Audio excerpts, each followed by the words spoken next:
بسم اللہ الرحمن الرحیم۔ شروع اللہ کے نام سے جو بڑا مہربان اور نہایت رحم کرنے والا ہے۔ اللہ تعالیٰ آپ کو اور مجھے دین اور دنیا کی بھلائیاں نصیب کرے، آمین۔ میری پیاری بہنوں اور بھائیوں، السلام علیکم۔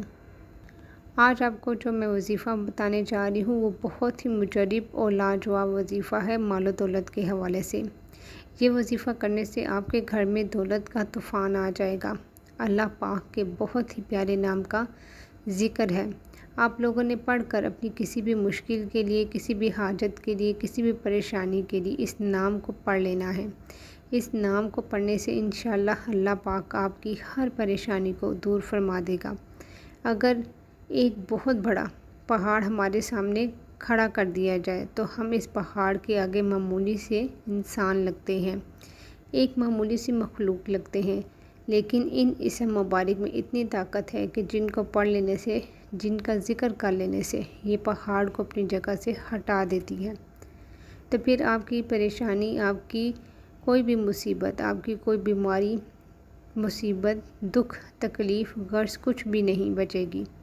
اگر آپ سب لوگ آج کا یہ چھوٹا سا عمل کر لیں تو میری دعا ہے کہ اللہ تعالیٰ اس عمل سے آپ کی اور سب مسلمانوں کی پریشانیوں کو دور فرما دیں گے انشاءاللہ۔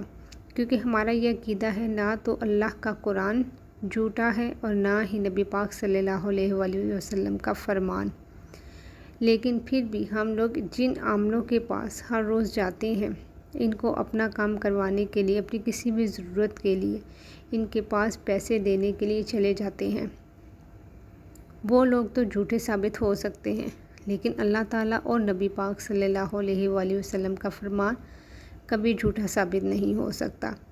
بدقسمتی سے ہم نے قرآن پاک کو کھولنا چھوڑ دیا ہے، ہم نے قرآن پاک کی تلاوت کرنا چھوڑ دی ہے۔ حالانکہ ہماری جتنی بھی پریشانیاں ہیں، مختلف بیماریوں سے لے کر بڑی سے بڑی مصیبتوں تک جتنی بھی ہیں، ان ساری کی ساری تکالیف کا حل قرآن پاک اور حدیث شریف کے اندر موجود ہے۔ قرآن و حدیث سے ہم سارے کے سارے مسائل کو حل کر سکتے ہیں، لیکن ہم نے قرآن پاک کو صرف گھر میں بنی کسی اونچی جگہ پہ رکھنا ہی مناسب سمجھ رکھا ہے اور ہر روز اسے اگنور کر دیتے ہیں، اور قرآن پاک کو کھول کر اس کی تلاوت کرنا مناسب نہیں سمجھتے۔ لیکن قرآن پاک کی کشش اور خوبصورتی تو آج بھی اسی طرح موجود ہے جتنی آج سے صدیوں پہلے تھی۔ قرآن پاک جس طرح پہلے اپنے سننے والے کو متاثر کرتا تھا اور ان پر اثر انداز ہوتا تھا، اپنے پڑھنے اور سننے والوں کی کیفیت کو بدل دیتا تھا، ان کے دلوں کے حالات کو بدل دیتا تھا۔ پہلے لوگوں کی آنکھوں سے قرآن پاک کی تلاوت سننے سے آنسو بہنے لگتے تھے۔ کیا آپ جانتے ہیں کہ یہ تو آج بھی اسی طرح اثر انداز ہو سکتا ہے، دلوں کی دنیا کو بدل کر ہماری ہر مشکل کو، ہماری ہر پریشانی کو، ہماری ہر حاجت کو، ہر مراد کو پورا کر سکتا ہے۔ قرآن پاک کو اس طرح سے پیش کیا جائے جس طرح اسے پیش کرنے کا حق ہے۔ اگر ہم یہ حق صحیح طریقے سے ادا کریں گے تو دنیا اور آخرت دونوں جہانوں میں کامیاب ہو جائیں گے۔ میری پیاری بہنوں اور بھائیوں، یہ اللہ پاک کے صفاتی نام ہیں، ان کو آپ نے فجر کی نماز کے بعد پڑھنا ہے۔ آپ کو اگر 10 کروڑ بھی چاہیے ہوں گے تو اللہ پاک سے مانگو اور پوری دل جمی کے ساتھ محنت کرو اور حلال رزق کی جستجو کرو تو اللہ پاک آپ کو 10 کروڑ بھی عطا فرما دے گا۔ میری پیاری بہنوں اور بھائیوں، اللہ تعالیٰ ہی مالک الملک ہے، وہی تمام جہانوں کا مالک ہے اور اسی کے قبضہ اور قدرت میں ہر چیز ہے۔ یہ اللہ پاک کے 2 ایسے صفاتی نام ہیں اور ان میں اتنی زیادہ طاقت ہے کہ بندہ جتنا بھی قرض دار ہے، اس کے اوپر چاہے کروڑوں کے حساب سے قرض ہے تو انشاءاللہ اللہ پاک کوئی نہ کوئی ایسا ذریعہ، ایسا وسیلہ پیدا فرمائے گا کہ آپ کا قرض جلد ہی اتر جائے گا اور آپ کو پتہ بھی نہیں چلے گا۔ لیکن ایک بات کی وضاحت کر دے کہ ہم جو بھی وظیفہ یا پھر عمل آپ لوگوں کو بتاتے ہیں، آپ اسے دل کے ساتھ نہیں کرتے، بلکہ آپ اسے عمل کو آزمانا چاہتے ہیں۔ ایک دفعہ آپ اس کو یقین کے ساتھ کر کے دیکھو، آپ خود حیران رہ جاؤ گے۔ لیکن آپ کیا کرتے ہیں کہ وظیفے تو شروع کر دیتے ہیں اور پھر دیکھتے ہو کہ ہم نے آپ کو وظیفے کے اندر بتایا تھا کہ آپ کا کام شام تک ہو جائے گا، اسی لیے آپ بھی یہ امید لگا کر چارپائی پہ بیٹھ جاتے ہیں کہ ابھی ہمارا کام ہو جائے گا، ابھی ہو جائے گا، لیکن وہ کام کبھی نہیں ہوگا۔ کام کے لیے کچھ ہاتھ پاؤں بھی ہلانا پڑتے ہیں۔ میری پیاری بہنوں اور بھائیوں، یہ بات ٹھیک ہے کہ اللہ پاک ہر چیز پہ قادر ہے اور وہ معجزہ بھی کر سکتا ہے۔ ہر ان معجزات کے لیے بھی اللہ تعالیٰ کی طرف سے کچھ شرائط و ضوابط ہیں۔ اسی لیے آپ کسی بھی وظیفے کو آزمائش کے طور پر مت کیا کریں۔ جو بھی عمل یا وظیفہ آپ کو بتایا جاتا ہے، اس کو آپ اتنا یقین سے کرو اور اتنے اعتماد کے ساتھ کرو کہ آپ کے چہرے پہ خوشی آ جائے کہ ابھی میں وظیفہ کر رہا ہوں، اللہ پاک کا ایک صفاتی نام مبارک پڑھ رہا ہوں، اب انشاءاللہ تعالیٰ اس وظیفے کے طفیل آپ کے مسائل ختم ہو جائیں گے۔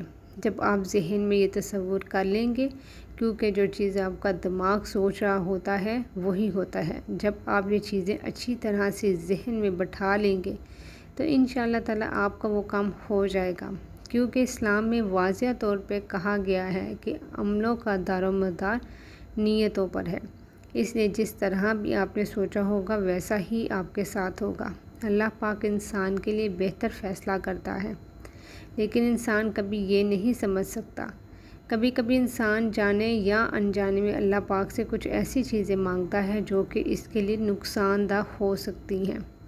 اللہ پاک اپنے بندوں سے بہت زیادہ محبت کرتا ہے تو اللہ پاک اسے وہ چیز نہیں دیتا، بلکہ اس کا بہترین نعم البدل اسے دے دیتا ہے۔ میری پیاری بہنوں اور بھائیوں، اب اس مبارک عمل کی جانب چلتے ہیں۔ آپ کے گھر میں جتنی بھی تنگ دستی ہے، جتنی بھی مشکلات ہیں، جتنی بھی پریشانی ہے، لڑائی جھگڑے، گھریلو ناچاکی، دکھ تکالیف ہو، غرض کوئی بھی مسئلہ ہو، آپ نے صرف روزانہ آپ نے نماز فجر ادا کرنے کے بعد اسی جگہ پر بیٹھ جانا ہے اور 33 مرتبہ اس عمل کو کر لینا ہے۔ اللہ پاک کے یہ صفاتی نام ہے، یہ نام دولت کے لیے بہت مشہور ہے۔ میری پیاری بہنوں اور بھائیوں، جتنی بھی دولت آپ کو چاہیے یا جتنی بھی آپ کو پیسوں کی ضرورت ہوگی، اللہ پاک آپ کو نوازتا ہی چلا جائے گا۔ پھر دھیرے دھیرے اللہ پاک آپ کی تمام تر مشکلات کو ختم کر دے گا اور انشاءاللہ آپ بھی ہر گزرتے دن کے ساتھ ساتھ دولت مند ہوتے جائیں گے۔ میری پیاری بہنوں اور بھائیوں، یہ بہت ہی پیارا اور مستند وظیفہ ہے۔ ہمارا ماننا ہے کہ جب بھی کوئی بندہ اللہ سے کچھ بھی مانگتا ہے اور اسی ذات کے آگے ہاتھ پھیلاتا ہے تو اللہ پاک اس کو کبھی خالی ہاتھ واپس نہیں لوٹاتا۔ میرا اللہ اسے وہی چیز عطا فرماتا ہے، لیکن ہم دنیا کی باتوں، دنیا کے مختلف کاموں میں فضول سے رسم و رواج میں پڑ جاتے ہیں اور پھر اللہ کے ذکر کے لیے تھوڑا سا بھی وقت نہیں نکال سکتے۔ یہ وظیفہ فجر کی نماز کے بعد آپ نے کر لینا ہے، لیکن کسی بھی وظیفے کی پہلی شرط یہی ہوتی ہے کہ وظیفہ کرنے والا پاک صاف اور 5 وقت کا نماز کا پابند ہو۔ رسول اکرم صلی اللہ علیہ وآلہ وسلم کے فرمان کا مفہوم ہے کہ ان موقعوں پر دعا مانگو گے تو تمہاری دعا رد نہیں ہوگی۔